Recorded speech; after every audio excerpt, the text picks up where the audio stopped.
لله الأسماء الحسنى فادعوه بها وذروا الذين يلحدون في أسمائه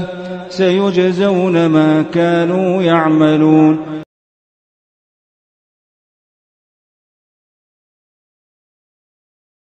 بسم الله الرحمن الرحيم. الحمد لله رب العالمين وبه نستعين وصلى الله وسلم على سيد الأنبياء والمرسلين وعلى آله وأصحابه أجمعين ومن تبعهم بإحسان إلى يوم الدين. اما بعد، انشاءاللہ تعالی اس نشست میں اللہ سبحانہ وتعالی کی ایک عظیم صفت العفو والمعافات، اللہ سبحانہ وتعالی کا جو ایک مبارک نام ہے العفو، جس سے متعلق پچھلی نشست میں اس کا معنی مفہوم اور جو دلائل ہیں کتاب و سنت کی روشنی میں العفو کہاں جو ہے آیات وغیرہ ہم نے آپ کو پڑھ کے بتائے، معنی مفہوم بھی بتائے. اس سلسلے میں آج کی نشست میں جو باتیں ہیں وہ یہ ہے کہ اللہ سبحانہ وتعالیٰ کا یہ جو نام ہے العفو، یعنی العفو والمعافات جو صفت ہے، بنیادی طور پر اس کے اندر جو معنی آتا ہے وہ الغفور سے بھی زیادہ اخص ہے. یعنی اس کے اندر المحو کا معنی آتا ہے، مکمل ختم کر دینا، مٹا دینا، اب وہ کوئی بات ہی نہیں رہ گئی ہے. آپ دیکھو کہ اس سلسلے میں وہ جو آیت کریمہ ہے نا سورۃ التوبہ کی، اللہ سبحانہ وتعالیٰ نے رسول اللہ صلی اللہ علیہ وسلم سے خطاب کرتے ہوئے کہا کہ عفا اللہ عنک لما اذنت لهم حتی یتبین لک الذین صدقوا وتعلم الکاذبین. تو یہ جو آیت کریمہ ہے عفا اللہ عنک لما اذنت لهم، تو عفا اللہ عنک اس کا جو معنی بتایا ہے یعنی ابو منصور الازہری نے رحمہ اللہ معجم و تہذیب اللغہ جو ہمارے پاس 5 جلدوں میں ہے، کافی ضخیم، اور آپ کا بھی تعارف بھی کافی مرتبہ جو ہے ہو چکا ہے الحمدللہ. آپ نے ابو بکر الانباری رحمہ اللہ کے حوالے سے لکھا ہے کہ عفا اللہ عنک یعنی محا اللہ عنک، محا اس کی معنی آتی ہے مکمل طور پر مٹا دینا، صاف کر دینا، اب کوئی چیز رہی نہیں گئی ہے. آپ نے کہا کہ دراصل یہ جو لفظ ہے عفا اللہ عنک، اس کے اندر جو المحو کا جو معنی آتا ہے، کہا کہ مأخوذ من قولہم عفت الریاح الآثار، مطلب یہ ہے کہ ای درستہا و محتہا، جس طرح سے یعنی کوئی قدیم زمانے کی اگر ہم بات کریں یا آج کے زمانے میں بھی کوئی ریت پر چل کے جا رہا ہے تو اس کے پیروں کے نشان رہتے ہیں، پھر ہوا آئی اور اس کو بالکل مٹا کے صاف کر دیا، اس کو ختم ہی کر دیا، اب کوئی چیز رہ ہی نہیں گئی، آثار ہی نہیں ہے. تو یہ اصل بنیادی طور پر اس کا معنی ہے. تو اللہ تعالیٰ نے کہا کہ عفا اللہ عنک مطلب کیا ہے کہ یہ ایک ایسا عتاب ہے کہ یعنی ایک سرزنش بھی ہے، اور کہا کہ جو چیز ہو گئی سو ہو گئی، اب اس کو کبھی شمار نہیں کیا جائے گا، اس کو بیان نہیں کیا جائے گا، جو چیز ختم ہو گئی سو ختم ہو گئی، یہ معنی اس کا ہے. اتنا یعنی گہرا معنی ہے اس کے اندر معافی کے اعتبار سے اگر دیکھا جائے. آج کی اس نشست میں جو میں آپ کو بتا رہا تھا کہ سب سے اہم بات جو بتانے کی ہے وہ یہ کہ اس نام کو جو اللہ رب العالمین کا العفو جو نام ہے، العفو والمعافات جو صفت اللہ سبحانہ وتعالیٰ کی، اس کا ہماری زندگی پر اثر کیسے ہونا چاہیے. اللہ تعالیٰ سے تعبد اور بندگی، سب سے پہلی اور بنیادی بات یہ ہے کہ اللہ سبحانہ وتعالیٰ سے متعلق ہمارا یہ یقین، ہمارا یہ علم ہونا چاہیے کہ اللہ سبحانہ وتعالیٰ العفو ہیں. یعنی اللہ رب العالمین سے ہم بحیثیت ایک بندہ جو ہم سے گناہ ہوتے ہیں، جو ہمارے سے غفلت ہوتی ہے، ہم اللہ تعالیٰ سے تائب ہوتے ہیں، اللہ کی طرف رجوع کرتے ہیں، انابت اللہ کی اگر بات ہو تو اللہ تعالیٰ یعنی ایسے معاف کرتے ہیں کہ وہ ایک چیز ہے ہی نہیں، وہ کبھی رہی نہیں. صرف سطر پوشی کا معاملہ نہیں آتا ہے، صرف نجات دینے کی بات نہیں آتی، بلکہ وہ چیز ختم ہی کر دیتی ہیں اللہ سبحانہ وتعالیٰ. اور اللہ تعالیٰ نے قرآن مجید میں اپنے بارے میں کتنی مقامات پر کہا ہے. سورۃ الشورى میں اللہ تعالیٰ نے کہا وَهُوَ الَّذِي يَقْبَلُ التَّوْبَةَ عَنْ عِبَادِهِ وَيَعْفُو عَنِ السَّيِّئَاتِ وَيَعْلَمُ مَا تَفْعَلُونَ. بندہ خیر اور شر بندے سے کیا کچھ ہو رہا ہے وہ اللہ کے علم میں ہے. اللہ سبحانہ وتعالیٰ وَهُوَ الَّذِي يَقْبَلُ التَّوْبَةَ وَهُوَ الَّذِي يَقْبَلُ التَّوْبَةَ وَهُوَ الَّذِي يَقْبَلُ التَّوْبَةَ وَيَعْفُو عَنِ السَّيِّئَاتِ. یعنی بندہ اللہ تعالیٰ سے اگر توبہ کرتا ہے تو اللہ تعالیٰ توبہ قبول کرتے ہیں اور سیئات کو مٹاتے رہتے ہیں. فعل مضارع میں اللہ نے بیان فرمائے، فعل کی شکل میں، فعل مضارع میں، مطلب یہ کہ اس میں ایک تسلسل کا معنی ہے، مسلسل یہ ہو رہا ہے۔ کتنی وسعت ہے اللہ سبحانہ و تعالیٰ کے صفت العفو میں۔ اللہ تعالیٰ العفو ہیں، کروڑوں لوگ اللہ تعالیٰ سے معافی مانگ رہے ہیں، اور جو ہے اللہ سبحانہ و تعالیٰ مسلسل معاف کیے جا رہے ہیں اور ختم کیے جا رہے ہیں ان کے مسئلے کو۔ سبحان اللہ، کتنی بڑی بات ہے۔ دیکھو معافی میں ایک بات یہ آتی ہے، جیسے ایک آدمی جیسے کہتے ہیں نا کہ بھی اس کا معاملہ تو ہو گیا ہے، اب ہم مقابلہ بھی نہیں کر سکتے، رہنے دیں، مسئلے کو ختم کرتے۔ ہوتا نہیں آج کتنے کرتے بڑے بڑے معاملات ہوتے ہیں، لوگ کیا کہتے ہیں کہ رہنے دو، بھلے ہی ظلم ان کی طرف سے ہوا ہے، زیادتی ان کی طرف سے ہوئی ہے، ہم مظلوم ہیں، نہتے ہیں، لیکن نہتے بھی ہیں نا، ہم مقابلہ بھی نہیں کر سکتے ہیں۔ اللہ سبحانہ و تعالیٰ العفو ہیں، یعنی اللہ سبحانہ و تعالیٰ القدیر، جس سے متعلق ہم لوگوں نے الحمدللہ تقریباً 2 درس پڑھے تھے نا۔ اللہ تعالیٰ القدیر ہیں، المقتدر ہیں، اللہ سبحانہ و تعالیٰ القادر ہیں، القہار ہیں اللہ سبحانہ و تعالیٰ۔ اس کے باوجود بھی اللہ سبحانہ و تعالیٰ معاف فرماتے ہیں، یہ ہے کمال کی بات کہ اس کی گرفت کرنے پر قادر ہیں، پھر بھی معاف کرتے ہیں اللہ سبحانہ و تعالیٰ۔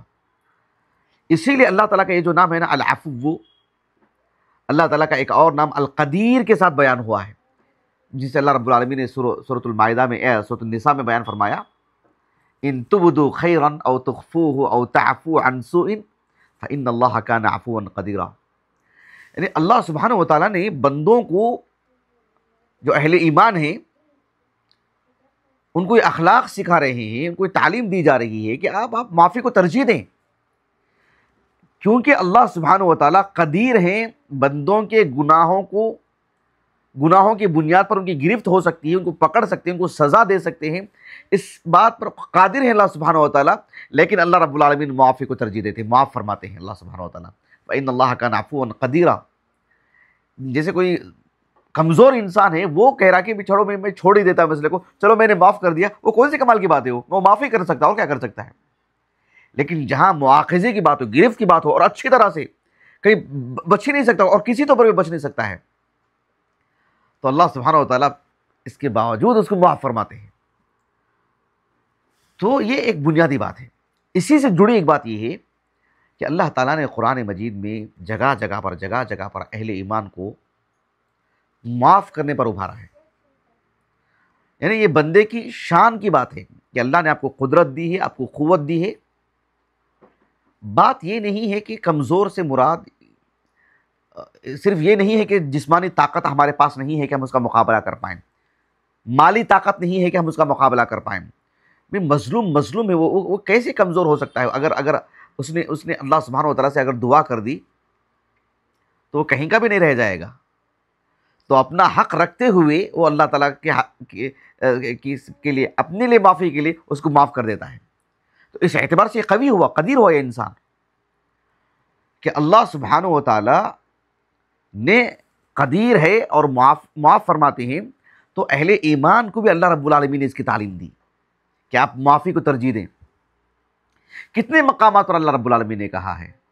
سورۃ آل عمران میں دیکھو اللہ تعالیٰ نے کہا الذین ينفقون فی السراء والضراء والکاظمین الغیظ والعافین عن الناس واللہ یحب المحسنین۔ والعافین عن الناس، ہم جب جماعت دوم میں تھے تو گلستان پڑھ رہے تھے، تو اس وقت جو ایک آغاز میں ایک قصہ ہے فارسی زبان میں، فارسی جو پڑھائی جاتی فارسی زبان میں کتاب ہے وہ، تو حافظ ہو کر کے آئے تھے یعنی مولوی کورس کے لیے۔ اس میں آغاز میں ہم نے اس آیت کریمہ کو معنی مفہوم کے ساتھ پڑھا، تو عقی بڑا اچھا لگا تھا الحمدللہ۔ استاذ محترم مولانا عبداللہ صاحب عمری مدنی حفظہ اللہ ومتعہ اللہ بالصحہ والعافیہ، آپ سے ہم نے پڑھا تھا اس مادے کو۔ تو اللہ تعالیٰ نے اس آیت کریمہ میں اہل ایمان کی صفات بتائیں کہ والعافین عن الناس، کہ وہ معافی کو ترجیح دیتے ہیں۔ سچ مچ یہ بہت بڑی دولت ہے، بہت بڑی نعمت ہے اللہ کی طرف سے۔ اللہ سبحانہ و تعالیٰ نے سورۃ النور میں ام عائشہ رضی اللہ عنہا پر جو قذف کا جو معاملہ ہوا تھا نا، جو آپ پر جو تہمت لگی تھی، اللہ سبحانہ و تعالیٰ نے آپ کی برات پر 10 آیتیں نازل فرمائیں۔ تو اس واقعے کے تناظر میں، جسے واقعۃ الافک کہتے ہیں، اس واقعے کے تناظر میں جو منافقین نے ایک پروپیگنڈا جو ہے مطلب یعنی کیا تھا انہوں نے، تو اس میں بعض مخلص مسلمان صحابہ رضی اللہ عنہ اجمعین بھی اس کی زد میں آ گئے تھے، کچھ اثر ان پر بھی ہوا اس کا۔ ان میں سے ایک تھے مصطح رضی اللہ عنہ، جن سے متعلق ہم نے تفصیل سے گفتگو کر چکے ہیں الحمدللہ یوٹیوب پر، ان کی شخصیت پر جو ہم نے گفتگو کی ہے وہ موجود ہے، ان کا پورا تعارف اس سے معلوم کیا جا سکتا ہے۔ تو مصطح رضی اللہ عنہ جو ابو بکر صدیق رضی اللہ عنہ کے رشتہ دار بھی تھے اور ساتھ میں مساکین میں سے تھے، وہ ابو بکر صدیق رضی اللہ عنہ ان پر خرچ کرتے تھے۔ اللہ سبحانہ وتعالیٰ نے ایک آیت کریمہ نازل فرمائی جس میں فرمایا کہ وَلَا يَأْتَلِ أُولُو الْفَضْلِ مِنْكُمْ وَالسَّعَةِ أَنْ يُؤْتُوا أُولِي الْقُرْبَى وَالْمَسَاكِينَ وَالْمُهَاجِرِينَ فِي سَبِيلِ اللَّهِ، کہا کہ وَلْيَعْفُوا وَلْيَصْفَحُوا أَلَا تُحِبُّونَ أَنْ يَغْفِرَ اللَّهُ لَكُمْ وَاللَّهُ غَفُورٌ رَحِيمٌ۔ ابو بکر صدیق رضی اللہ عنہ جو ان پر خرچ کرتے تھے، آپ نے وقتی طور پر ہاتھ روک لیا کہ اب میں ان پر خرچ نہیں کروں گا۔ مطلب رسول اللہ صلی اللہ علیہ وسلم کی زوجہ، میری بیٹی بھی ہے لیکن اللہ کے رسول کی زوجہ بھی ہے صلی اللہ علیہ وسلم، ایک پاک دامن خاتون پر اس طرح کا الزام لگانا، اور یہ مصطح رضی اللہ عنہ جن پر میں خرچ کرتا ہوں آج سے میں نہیں خرچ کروں گا میں۔ تو اللہ تعالیٰ نے کہا کہ وَلَا يَأْتَلِ أُولُو الْفَضْلِ مِنْكُمْ وَالسَّعَةِ أَنْ يُؤْتُوا أُولِي الْقُرْبَى وَالْمَسَاكِينَ وَالْمُهَاجِرِينَ فِي سَبِيلِ اللَّهِ، یہ مساکین میں سے بھی ہیں اور یہ المہاجرین فی سبیل اللہ میں سے تھے۔ یہ ان کی فضیلت دیکھو، ہجرت جو انہوں نے کی ہے، کتنا عظیم سرمایہ، سبحان اللہ، کتنی عظیم نیکی۔ تو مصطح رضی اللہ عنہ سے متعلق اللہ تعالیٰ نے کہا کہ آپ انہیں معاف کر دیں، آپ ان کو معاف کر دیں۔ آپ اللہ سبحانہ وتعالیٰ نے کہا کہ آپ بڑے لوگوں میں سے ہیں، صاحب فضل ہیں، مقام مرتبے کے اعتبار سے بھی، مال و دولت کے اعتبار سے بھی۔ اللہ نے دین و ایمان کی بنیاد پر آپ کا کتنا بڑا مقام، سبحان اللہ، ثانی اثنین، رسول اللہ صلی اللہ علیہ وسلم کے بعد جو دینی مناصب ہیں اس پر فائز ہیں آپ، اتنی عظیم شخصیت، اللہ اکبر۔ اور اللہ سبحانہ وتعالیٰ نے کہا کہ آپ کی یہ شائن شان نہیں ہے، آپ ان کو معاف کر دیں۔ اور اس کے بعد کیا کہا اللہ تعالیٰ نے، الا تحبون ان یغفر اللہ لکم، آپ اپنی ذات کو رکھ کر کے دیکھیں کہ آپ کو پسند نہیں کہ اللہ آپ کو معاف کر دے، تو پھر آپ ان کو معاف کر دیں۔ احتساباً کوئی شخص ایسا کرتا ہے کہ بھئی میں چاہتا ہوں کہ اللہ مجھے معاف کر دے، یہ تو میری تمنا ہے کہ اللہ مجھے معاف کر دے، اس وجہ سے ایک شخص ہے جس کا حساب کتاب میرے ہاتھ میں ہے، میں اس کے لیے معاملہ کچھ کر سکتا ہوں، لیکن اللہ کے لیے میں اس کو معاف کرتا ہوں۔ یقین مانیے، یقیناً یہ اللہ کا وعدہ ہے، اللہ ہم کو معاف کریں گے، اور اللہ سے ملنے والی معافی کی کوئی قیمت نہیں ہے، اللہ اکبر، اس کو کسی قیمت سے موازنہ نہیں کیا جا سکتا۔ اللہ سے ملنے والی جو معافی ہے اس کے مقابلے میں کوئی چیز قیمتی ہو سکتی ہے؟ بہت بڑا سرمایہ ہے جو اللہ سبحانہ وتعالیٰ کی طرف سے ایک بندے کو معاف کر دیا جائے۔ تو بہرحال اس آیت کریمہ میں اہل ایمان کو دیکھو، معاف کرنے پر ابھارا تو گیا ہے، کمزور نہیں بنایا گیا، اس کو کمزور نہیں بنایا گیا، اس کو قوت بخشی گئی، تمہارے اختیارات میں سے ہے، تم بدلہ لے سکتے ہو، تم مواخذہ کر سکتے ہو، تم اس کے حق میں بد دعا بھی کر سکتے ہو، لیکن معافی کو ترجیح دی گئی کہ آپ معاف کریں، اللہ آپ کو معاف کرتا ہے۔ تو اس طرح سے جو ہے مطلب اللہ تعالیٰ العفو ہے، تو بار بار بندوں کو معاف کرنے پر ابھارا اللہ تعالیٰ نے۔ بے شمار آیتیں ہیں قرآن مجید کی اس معنی میں، یقیناً کئی آیتیں ہیں، میں نے تو 2 آیتیں آپ کو پڑھ کر کے سنائی ہیں میں نے۔ اللہ سبحانہ وتعالیٰ نے ایک اور مقام پر بیان فرمایا سورۃ البقرہ میں، اللہ سبحانہ وتعالیٰ نے جو نکاح خانی کے جو مسائل ہیں، نکاح کے، طلاق کے، اس ضمن میں اللہ رب العالمین نے کہا وَإِن طَلَّقْتُمُ النِّسَاءَ مِن قَبْلِ أَن تَمَسُّوهُنَّ وَقَدْ فَرَضْتُمْ لَهُنَّ فَرِيضَةً فَنِصْفُ مَا فَرَضْتُمْ إِلَّا أَن يَعْفُونَ أَوْ يَعْفُوَ الَّذِي بِيَدِهِ عُقْدَةُ النِّكَاحِ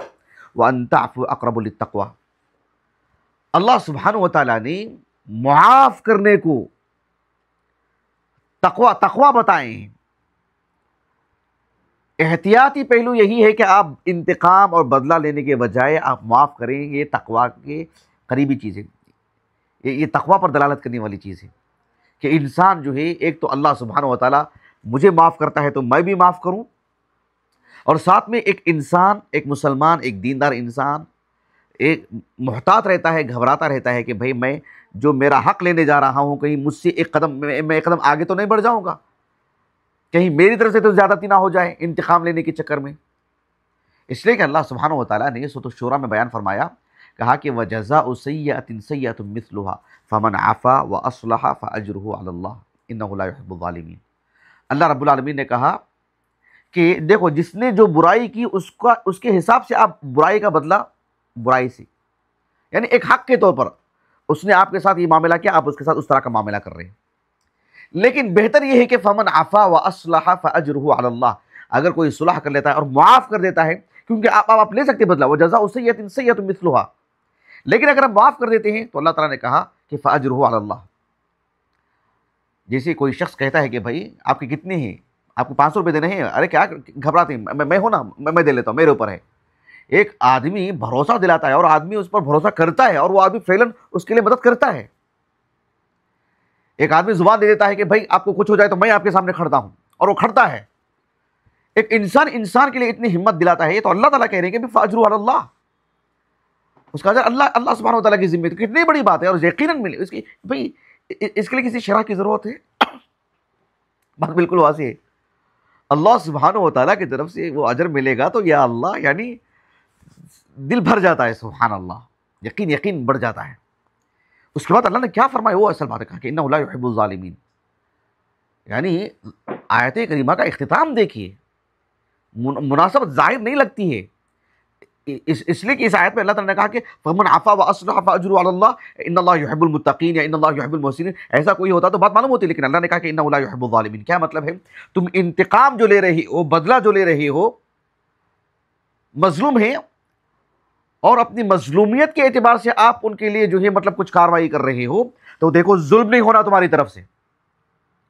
برابر کرتے ہیں تو ٹھیک ہے، تمہاری طرف سے اگر ظلم ہو جائے بدلہ لینے کے نام پر، انتقام لینے کے نام پر، پھر جو آپ مظلوم تھے نا، بدلہ لینے کے چکر میں کہیں ایسا نہ ہو جائے آپ ظالم بن جائے، پھر وہ مظلوم بن جائے۔ فَمَنِ انتصر بَعْدَ ظُلْمِهِ فَأُولَٰئِكَ مَا عَلَيْهِم مِّن سَبِيلٍ۔ اگر جو ہے آپ بدلہ لینے جا رہے ہیں، بدلہ لیتے آپ ایک قدم آگے بڑھ گئے، پھر تو وہ مظلوم ہو جائے گا، پھر تمہارے بچنے کی کوئی راہ نہیں رہے گی۔ اللہ اکبر، کتنی بڑی بات ہے۔ تو یہاں اس آیت میں بھی اللہ رب العالمین نے کہا کہ فَمَنْ عَفَا وَأَصْلَحَ فَأَجْرُهُ عَلَى اللَّهِ، معافی کے لیے کتنی ترغیب دلائی جا رہی معافی کی، اس لیے کہ ایک بندہ طاقت رکھتے ہوئے، المؤمن القوی خیر واحب الی اللہ من المؤمن الضعیف، ایک بندہ طاقت رکھتے ہوئے، چاہے جسمانی، چاہے مالی، چاہے عہدے کے اعتبار سے، حتیٰ کہ وہ اس قدر واقعی مظلوم ہے کہ اس نے اگر بد دعا کر دی تو وہ تباہ ہو جائے گا، وہ ایسی میں اس نے معافی کو ترجیح دی، تو اللہ تعالیٰ اس کی عزت میں، اس کے شرف میں، اس کی مقام اور رتبے میں اللہ تعالیٰ جو ہے اضافہ فرماتے ہیں۔ یہ اللہ کا وعدہ ہے، اللہ کے رسول نے کہا، یہ صلی اللہ علیہ وسلم، صحیح مسلم کی حدیث ہے، صحیح مسلم میں کتاب البر والصلہ، ابو ہریرہ رضی اللہ عنہ حدیث کے راوی ہیں، اللہ کے رسول نے کہا صلی اللہ علیہ وسلم، ما نقصت صدقۃ من مال، یہ اللہ کے رسول کا وعدہ ہے۔ اللہ کے رسول نے کہا صلی اللہ علیہ وسلم، جو صدقہ کرتا ہے اس کے مال میں کبھی بھی کمی نہیں ہو سکتی، ما نقصت صدقۃ من مال، اور کہا کہ وما زاد اللہ عبدا بعفو الا عزا، بندہ جب معاف کرتا ہے تو معاف کرنے والے بندے کا معاملہ ایسا ہے کہ اس کی عزت میں اضافہ ہی ہوگا، ہو ہی نہیں سکتا وہ کمزور ہو گیا ہے، ایسا نہیں کہ بھئی دیکھو معاف کرنا پڑا، ہرگز نہیں، عزت اس کے لیے، سرخروئی اس کے لیے،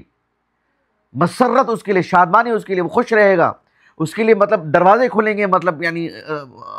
فتح کے، دلوں پر راج کرے گا وہ باذن اللہ تعالی، یہ ہے معاملہ۔ اور کہا کہ وما تواضع احد للہ الا رفعہ اللہ، جو اللہ تعالیٰ کے لیے تواضع اختیار کرتے ہیں، اللہ سبحانہ و تعالیٰ ان کے مقام کو بلند فرماتے ہیں۔ تو یہ معاملہ ہے کہ اس نام کو پڑھنے کا ہماری زندگی میں اثر ہونا چاہیے کہ ہم جہاں ہمارے اندر طاقت بھی ہے، ہم سب کچھ ہے، اس کے باوجود ہم معافی کو ترجیح دیں، ہاں بھی ٹھیک ہے، اس طرح کا معاملہ، اور معاملے کو ختم کرنے کی کوشش کریں اور دل سے نکال دیں اس بات کو۔ اگر کوئی واقعتاً معافی مانگ رہا ہے تو اس کو معاف کر دینا چاہیے۔ کوئی بالکل بے حس قسم کا آدمی ہے، بے شعور آدمی ہے، کیا کر رہا ہے، کیا نہیں کر رہا ہے، کس کی دل آزاری کر رہا ہے، کیا بول کے چلا گیا، کیا کر رہا ہے، اس کو تو کان پکڑنا چاہیے، احساس دلانا چاہیے۔ لیکن کسی بندے میں احساس ہے، ندامت ہے، شرمندگی ہوئی ہے، اللہ کا خوف ہے اس کے دل میں، وہ معافی مانگتا ہے، اس کو معاف کرنا ہے، معافی کو ترجیح دینی چاہیے۔ یہ ایک بات رہی۔ آج کی اس نشست میں ایک اہم بات یہ بھی ہے کہ اللہ تعالیٰ نے قرآن مجید میں کہا سورۃ القلم میں اللہ کے رسول سے صلی اللہ علیہ وسلم کہ اِنَّكَ لَعَلَىٰ خُلُقٍ عَظِيمٍ، اور یہ بہت معروف بات ہے، سب جانتے ہیں کہ ام المؤمنین عائشہ رضی اللہ عنہا نے قرآن مجید ہی کو اللہ کے رسول کے خلق القرآن کہا۔ قرآن مجید میں جو بھی نیکیاں ہیں وہ اللہ کے رسول کے اعمال ہیں، اور جو بھی جس سے بھی جو منہیات جس سے روکا گیا ہے اس سے سب سے دور رہنے والے اللہ کے رسول ہیں علیہ الصلوۃ والسلام۔ اللہ تعالیٰ نے خصوصیت کے ساتھ اللہ کے رسول، خصوصی طور پر اللہ کے رسول سے کہا، سورۃ الاعراف کے اواخر میں اللہ تعالیٰ نے کہا خذ العفو وأمر بالعرف وأعرض عن الجاہلین۔ اس سلسلے میں عمر بن خطاب رضی اللہ عنہ کے جو مواقف ہیں صحیح بخاری وغیرہ میں کہ آپ امیر المومنین ہیں، آپ غصے میں ہیں، آپ کسی نے آپ کے ساتھ گستاخی کی، بے ادبی کی، آپ اس کا مواخذہ کر سکتے تھے، لیکن آپ کے سامنے جب یہ آیت کریمہ پڑھی گئی، جیسے عبداللہ بن عباس نے کہا رضی اللہ عنہ کہ جیسے یہ آیت کریمہ پڑھی جاتی کہ خذ العفو وأمر بالعرف وأعرض عن الجاہلین، تو آپ سبحان اللہ اپنے آپ کو باذن اللہ تعالیٰ روک لیتے تھے۔ تو اللہ سبحانہ و تعالیٰ نے کہا کہ خذ العفو وأمر بالعرف وأعرض عن الجاہلین، خصوصی طور پر اللہ کے رسول سے کہا۔ اور آپ صلی اللہ علیہ وسلم کو ایک اور مقام پر اللہ تعالیٰ نے کہا سورۃ آل عمران میں، سورۃ آل عمران میں کہ فَبِمَا رَحْمَةٍ مِّنَ اللَّهِ لِنْتَ لَهُمْ وَلَوْ كُنْتَ فَظًّا غَلِيظَ الْقَلْبِ لَانفَضُّوا مِنْ حَوْلِكَ فَاعْفُ عَنْهُمْ وَاسْتَغْفِرْ لَهُمْ وَشَاوِرْهُمْ فِي الْأَمْرِ فَإِذَا عَزَمْتَ فَتَوَكَّلْ عَلَى اللَّهِ إِنَّ اللَّهَ يُحِبُّ الْمُتَوَكِّلِينَ۔ کہا کہ فَاعْفُ عَنْهُمْ، سبحان اللہ، یعنی آپ کے ساتھ جو آپ کے صحابہ آپ کے ساتھ ہیں، فَاعْفُ عَنْهُمْ، آپ ان کو معاف کریں، آپ ان کو معاف کریں۔ سورۃ المائدہ کے آغاز میں اللہ رب العالمین نے عالمی سطح کی معافی کی ترغیب دلائی اللہ کے رسول کو صلی اللہ علیہ وسلم، صرف بند کمرے میں آپ کے ساتھیوں کو نہیں، عالمی سطح پر اللہ سبحانہ و تعالیٰ نے کہا فَبِمَا نَقْضِهِمْ مِيثَاقَهُمْ لَعَنَّاهُمْ وَجَعَلْنَا قُلُوبَهُمْ قَاسِيَةً يُحَرِّفُونَ الْكَلِمَ عَن مَّوَاضِعِهِ وَنَسُوا حَظًّا مِّمَّا ذُكِّرُوا بِهِ وَلَا تَزَالُ تَطَّلِعُ عَلَىٰ خَائِنَةٍ مِّنْهُمْ إِلَّا قَلِيلًا مِّنْهُمْ، کہا کہ فَاعْفُ عَنْهُمْ وَاصْفَحْ إِنَّ اللَّهَ يُحِبُّ الْمُحْسِنِينَ۔ یعنی طاقت ہوتے ہوئے جس طرح کے معاملات سامنے آتے ہیں، معاملات کس طرح کی ہیں، کیا ہیں، اس حساب سے جو ہے یعنی دیکھو بین الاقوامی طور پر اللہ رب العالمین نے معافی کی ترغیب دلا رہے ہیں اللہ کے رسول کو صلی اللہ علیہ وسلم۔ یہ چھوٹی بات ہے، یہ بہت بڑی بات ہے۔ قرآن مجید میں ایک آیت کریمہ ہے سورۃ الاحزاب میں اللہ تعالیٰ نے کہا کہ یا ایھا النبی انا ارسلناک شاہدا ومبشرا ونذیرا۔ اس آیت کریمہ کی تفسیر میں صحیح بخاری میں عبداللہ بن عمر بن عاص رضی اللہ عنہما سے ایک روایت ملتی ہے۔ عبداللہ بن عمر بن عاص رضی اللہ عنہما علماء صحابہ میں سے ہیں، ساتھ میں آپ کو تورات و انجیل کا بھی علم تھا، آپ کو مصر میں زندگی لگائی، آپ نے ملک شام وغیرہ کی مطلب یعنی سیر کیا ہے آپ نے، تو آپ کو اس کا بہت قوی علم تھا، آپ کو تورات و انجیل کا بھی کتاب و سنت کے ساتھ ساتھ۔ تو عبداللہ بن عمر بن عاص رضی اللہ عنہ نے کہا، صحیح بخاری کی روایت ہے کتاب تفسیر کی، کہ یا ایھا النبی انا ارسلناک شاہدا ومبشرا ونذیرا، جو آیت کریمہ ہے نا، تو کہا کہ قال فی التوراۃ، کہا کہ تورات میں اللہ کے رسول کے بارے میں ایسا کہا گیا ہے کہ یا ایھا النبی انا ارسلناک شاہدا ومبشرا وحرزا للامیین، یعنی حرزا للامیین یعنی جو عرب لوگ ہیں، آپ ان کی حفاظت کرنے والے ہیں، حرزا للامیین۔ کہا کہ انت عبدی ورسولی سمیتک المتوکل، آپ میرے بندے ہیں، آپ میرے رسول ہیں، آپ میرے بندے اور میرے رسول ہیں۔ اور کہا کہ سمیتک المتوکل، میں نے آپ کو المتوکل نام رکھا ہے، یہ تورات میں اللہ کے رسول کے بارے میں لکھا ہوا ہے صلی اللہ علیہ وسلم۔ کہا کہ لیس بفظ ولا غلیظ، نہ آپ زبان کے سخت ہیں نہ دل کے سخت ہیں، نہ بدخو ہیں نہ سخت دلی آپ کے اندر ہے۔ اور کہا کہ ولا يدفع السیئۃ بالسیئۃ، برائی کا بدلہ برائی سے آپ دینے والے نہیں ہیں، ولکن یعفو ویصفح، اس کے برخلاف آپ معافی کو ترجیح دینے والے ہیں، معاف کرنے والے ہیں، آپ معاملے کو بالکل ختم کرنے والے ہیں۔ آپ الصفح بلا عتاب، الصفح الجمیل کہا نا قرآن میں، کیا مطلب ہے الصفح بلا عتاب، تو یہ معاملہ آپ اختیار کرنے والے ہیں، بغیر کسی سرزنش کے آپ معاف کرنے والے ہیں۔ آپ ایسا اللہ کے رسول کے بارے میں کہا گیا صلی اللہ علیہ وسلم۔ اور کہا کہ وَلَن يَقْبِضَهُ اللَّهُ حَتَّى يُقِيمَ بِهِ الملت العوجا، اللہ سبحانہ و تعالیٰ اس وقت تک اللہ کے رسول کی روح قبض نہیں کریں گے جب تک کہ اللہ سبحانہ و تعالیٰ اس ٹیڑھی قوم کو سیدھا نہ کر دے گا۔ وہ کون؟ عرب قوم، ان کے اندر فرما بردار اور انقیاد والی بات نہیں تھی۔ جب تک کہ ان کو فرما بردار نہیں بنا دیتے تب تک اللہ تعالیٰ ان کو اللہ کے رسول کو وفات نہیں دیں گے، ایسے کہا اللہ تعالیٰ نے۔ اور حتی یقولوا لا الہ الا اللہ، اور جب تک وہ لا الہ الا اللہ نہ کہہ دیں، فیفتح بہم اعینا عمیا وآذانا صما وقلوبا غلفا، جب تک کہ ان کے دلوں سے پردہ جو ہے نہ ہٹ جائے، نہ ان کے کان جب تک کہ حق سننے کے لیے تیار نہ ہو جائیں، ان کے آنکھ سے جو اندھا پن ہے جو وہ حق دیکھ نہیں پا رہے ہیں وہ نہ دور ہو جائے، جب تک اللہ تعالیٰ ان کو اللہ کے رسول کو زندہ رکھے گا اور یہ سب کام ان سے کروائیں گے۔ اور اللہ کے رسول کی جب وفات ہوئی، جزیرۃ العرب میں مسلمان اور 1,00,000 لوگوں کو نمونہ بنا کر کے گئے اللہ کے رسول نے باذن اللہ تعالیٰ صلی اللہ علیہ وسلم۔ کتنی بڑی بات ہے، سبحان اللہ۔ تو اس حدیث میں اللہ کے رسول کا جو تعارف کروایا گیا کہ ولا يدفع السیئۃ بالسیئۃ بل ولکن یعفو ویصفح۔ صحیح بخاری میں ابھی جو میں نے جو آیت کریمہ پڑھی تھی نا سورۃ الاعراف کے اواخر کی، خذ العفو وامر بالعرف وعرض عن الجاہلین، اس کی تفسیر میں صحیح بخاری کی کتاب تفسیر میں جابر بن عبداللہ رضی اللہ عنہما سے ایک روایت ملتی ہے کہ جابر رضی اللہ عنہما نے کہا، جابر بن عبداللہ رضی اللہ عنہما نے بلکہ عبداللہ بن زبیر نے رضی اللہ عنہما، عبداللہ بن زبیر رضی اللہ عنہما کہتے ہیں کہ رسول اللہ صلی اللہ علیہ وسلم نے اس آیت کریمہ سے متعلق کون سی؟ خذ العفو وامر بالعرف وعرض عن الجاہلین، اس کے بارے میں کہا کہ ما انزل اللہ الا فی اخلاق الناس، لوگوں کے اندر سدھار لانے کے لیے، لوگوں کی اصلاح کی خاطر، لوگوں کے اخلاق اچھے ہو جائیں کہ لوگ معافی کو ترجیح دیں، یہ کہا کہ اسی وجہ سے یہ آیت اللہ نے نازل فرمائی، یہ خذ العفو وامر، یعنی آپ معاف کریں، آپ کو دیکھ کر کے پھر لوگوں کے اندر وہ اصلاح آئے گی، لوگ بھی معاف کرنے لگیں گے۔